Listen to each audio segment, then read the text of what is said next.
introduction. I haven't got a clue how to start today's episode, so that just felt right. So welcome back to the third episode of my podcast, which is nearly 2 days late because I've just been rotting in my bed because I've had a really emotionally, mentally, physically draining week, and I knew that I needed to do my podcast, and my ADHD kicked into a procrastination overload, and I didn't do anything. My house was nice and clean when I started, and now it just looks like some people have come in and tried to rob me. And behind me is just a mess of cardboard because I've let my dog be herself today, and I gave her some cardboard boxes to freely destroy because I know what it feels like to just not be able to tear things apart sometimes. I'm not just here. I'm here to show you what it's like to live in so much pain that your body gets to a point where you have a choice to heal or to continue on the same path, which is not always good for us. And being late diagnosed AuDHD, I find that my brain works fast, but sometimes I have a lot of blanks. Like today, I've had to basically wear a shirt inside out because any seams were so infuriating to me that I couldn't handle the feeling of the texture of things. And so I've just sort of been nesting. I've been in bed, but watching things that take my mind off of my pain, take my mind off of things, because we don't always need to be constantly thinking about stuff. But at the same time, when we do think about stuff, we have to make sure that it's unpacking, it's going, why do I do this? Why am I like this? Why have I learnt this? Because one thing, I've actually got 3 different chronic pain conditions and unmedicated ADHD and autism, and I'm learning that not everybody is going to be able to save themselves, and not everybody's going to be able to rescue other people in their lives. But I've learned that holding space for people just to be themselves, to unmask, to be different, to sound different, to speak different, to talk different, allows them less energy on trying to be whoever it is that they feel like you need them to be at that point in time. Like today, I felt like my inner child just needed to be able to be myself, so hence the pigtails, because they make me feel happy, like I'm a little kid again, but I'm about to turn 40. And excuse me.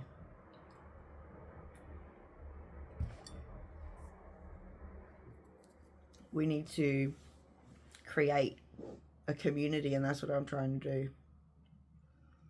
I want a community of people that feel like any area of their life has left them behind, and that no matter what comes at you and what what comes for you and what happens to you, that if you start to pour that love back into yourself and stop pouring it into others, which is like, sounds really simple. It's like probably the hardest thing you will ever have to do in your entire life, is to really direct your energy back into yourself. I have had the universe force me to. I've been crying out for help for 4 years, nearly 5 years.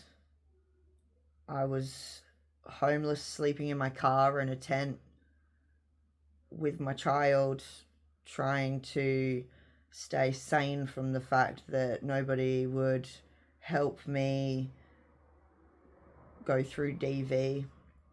Nobody could look at it. No, I was just left. Family wouldn't let my child and I stay or even sleep in the car in their driveway, and so we just had no choice but to make it work. So,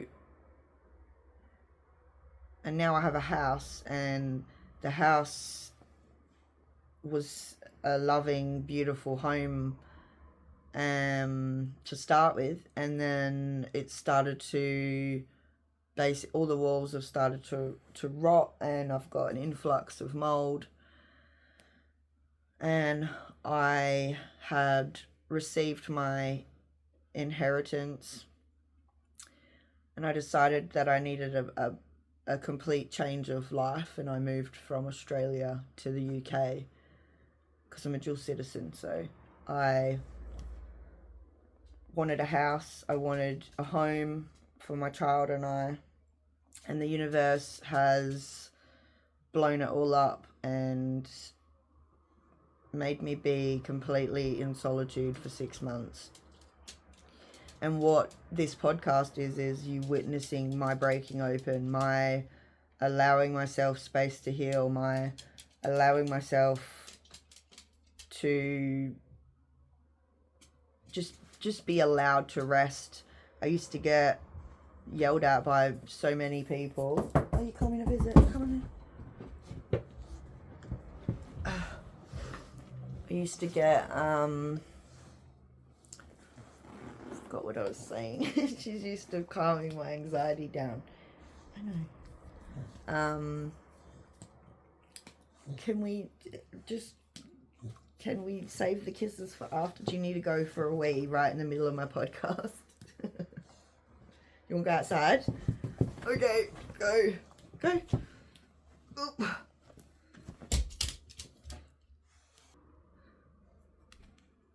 I might name this episode When Your ADHD Kicks In, because I'm struggling to record this podcast so much, but I'm here, showing up, because that's what I want to do.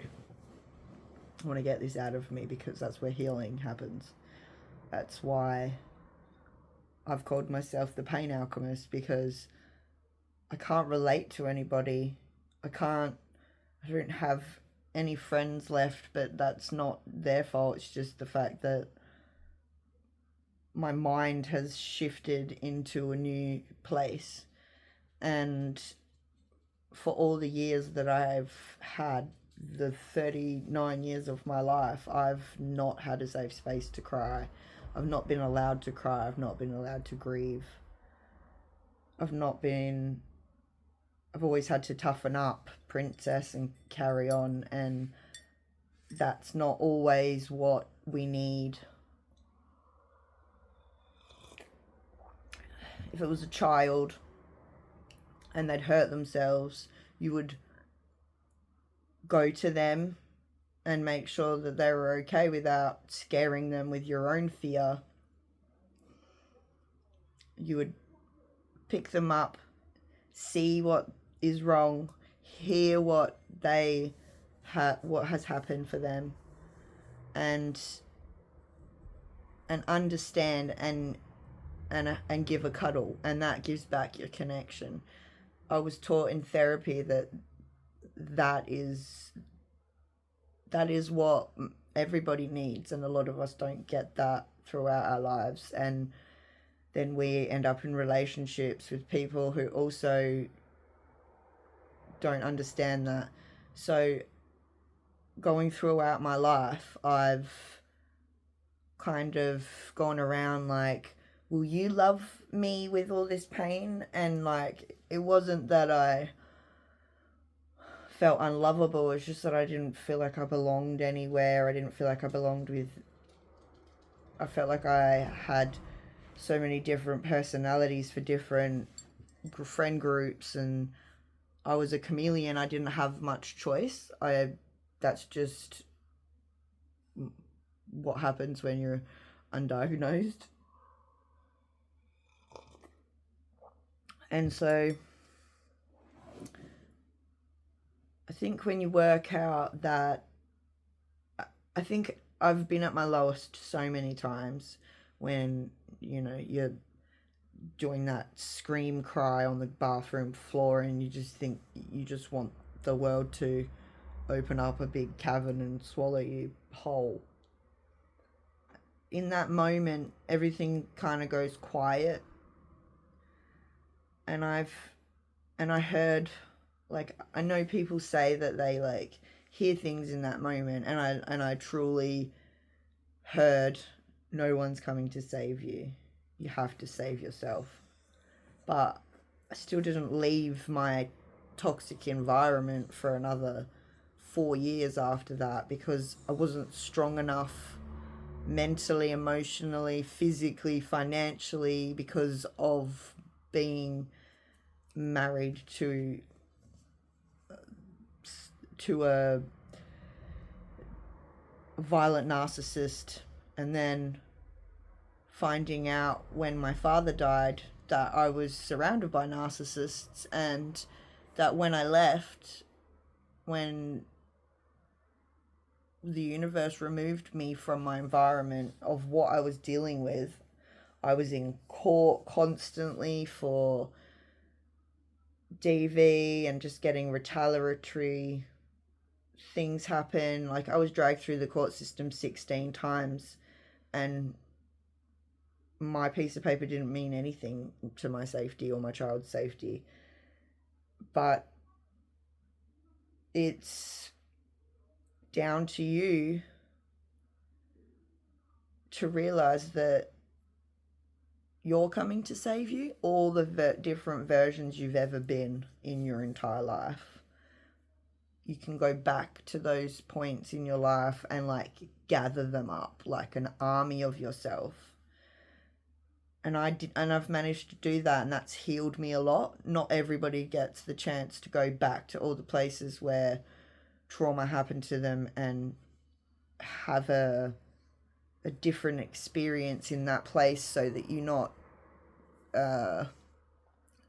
it's a rewritten memory. It's like people, and I'm not saying that you should re-traumatize yourself by going back into the environment, but like, I went back to hometowns and places where I'd had a lot of trauma and thought that I would never return to, and then I made new memories there with my child, and I was able to leave knowing that I'd healed myself in all these different places, and then I'd gone back and gathered that version of myself back up off the bathroom floor and said, it's okay, like, you're not alone. We're all here with you, and we've all seen you at different stages, so let's continue on. And I think it was about 6 months before I left my husband for the final time. It took me a really long time, because I felt as if if I left, that it would kill me if he didn't. So and I can't probably say that it would like, just emotionally felt like I was gonna be like that, and it did, and I've been single for 5 years, 7 years divorced, and it's not that I don't want anybody in my life, it's that I'm learning to be in my own life, in my own space, without other people's thoughts, feelings, emotions around me. And in doing that, I've basically just gone into like a temple and but the universe put me here, and I could have fought against it, which I did for a good 6 weeks to 8 weeks, where I struggled because the people that I thought were closest to me weren't the people for me anymore, and I had to let a lot of people go, and I've had like 2 family members die in the past year as well that I still kind of can't process because I'm still dealing with 8 other people dying. So, and then I've had to like orphan myself from the toxic. Take 3. I've never had this many takes. I need to adjust my camera. So my video cut out at me saying that I had a lot of people leave my life because of trauma, and then I've tried to charge my phone like 3 times and it keeps cutting out every time I try and record. So I'm gonna try and remember what I've said in the other two cuts and summarize this so that I can finish this episode in true ADHD style of bouncing here, there and everywhere. But we march on. Yeah, so what I was saying is the if you don't listen to what is happening to you and deal with your trauma, deal with your shadows, deal with the things that scare you the most, and you try to push them away, they just come back stronger. And then the universe like forces you in sickness and in health. I can tell you right now that holding on to other people's trauma and pulling it close is like hugging a ball of barbed wire. It's pointless. But we think that because they're family or friends that we have to, and that we would do anything for them. But what we need to realize is that we would actually do anything for ourselves. And I'm like a walking testament to that now. And I've stayed quiet when I should have spoke up, but I wouldn't have been heard at the time. So now's my time to speak up. Tonight I was going to come on and talk about my week and talk about all the things that have really affected me, but that's not helpful to me or to you. So I turned the camera on and started talking, and it's more about what I've learnt this week and how much I'm going to change in the next few weeks, because I don't feel like when I look in the mirror that I recognize myself as myself anymore. So there's definitely going to be some reclaiming of myself. Last time I did it, I shaved my head, but I'm not going to do that this time. I'm getting full braids, and I already have an undercut, so I want to be able to be the person that I feel like I am and that I really want to be. And we sometimes just think we're broken, but it actually, I don't want to sound like, some guru or anything, but it really does affect the way our light gets in and out once we crack open. And a lot of us are too scared to hold space for other people to crack open, or are too afraid to crack open themselves in case they break. And that's terrified me so many times in my life. And I've cracked open many a time, and I've cried till I literally have no sound in my voice, but I've let it flow, and I've realized that the more I hold on to it, the more pain stores in my body. I'm already trying to dig that out, so that feels a bit like a archaeology dig at the moment, looking for dinosaur bones. But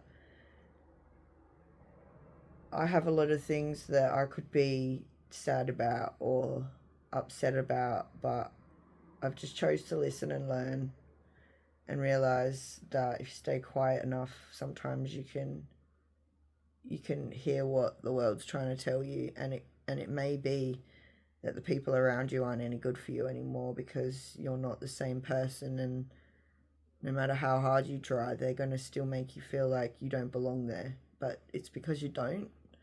So you need to find the people that are your people, and that was kind of what I've been trying to do my whole life. And every time I've tried to bring together a group of people, I've created my own community out of the need for wanting that myself and not knowing how to get it, so I've created it. I don't have a guidebook to be myself, so I've had to write it. It's just like being a parent. You don't have a manual on how to do it. Nobody knows how to do it. We're just winging it. So life is pretty much the same way. But people ask me like, yo, you're so strong, like how have you survived this? And honestly, I don't like being called strong because it makes me feel like I've built concrete walls around myself, and then I'm just sitting alone in this little castle that I've built. But when I realize that I'm not here to hold on to other people's pain, and that I'm actually just here to let it continue on and be gone, and by leading by example and showing other people what I'm doing, it's helping people, and that's really all that I have ever wanted out of this.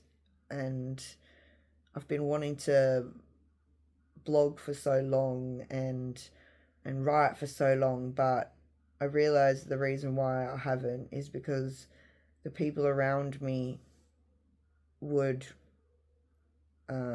use it against me. They would go through my journals, and it starts to make you feel like you can't have a voice. But once you get to be alone, even in those really scary moments, like I have CPTSD, and it is tough. Sometimes if there's noises outside, I'll be triggered, and then I'll lay awake all night because I can't sleep.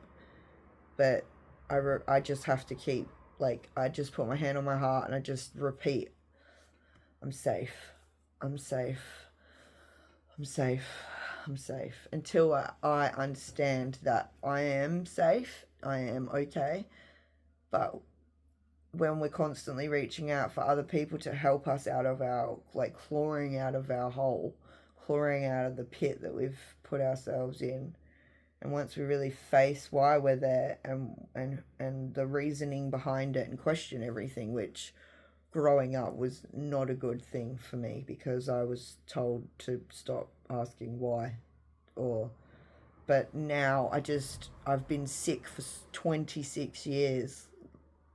Like the amount of weeks and months I've spent in bed or in hospitals, and in those times, instead of watching mindless TV or something that doesn't interest me, I will educate myself. So I might listen to a podcast, or I'll listen to an audiobook that I've been wanting to read for a book I've wanting to read for ages, and in doing that, I created like a dreamland in my mind of where it was that I actually wanted to be, not where I currently was.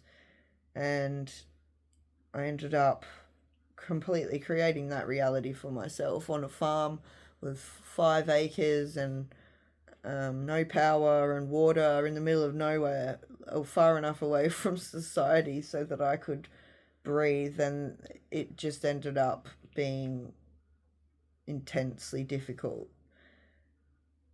I feel like I went away into a cave for a long time, and now this new chapter of my life isn't a chapter. It's like this podcast, this last clearing of things that I'm ready to talk about. I can tell that I'm ready to talk about it because I don't cry.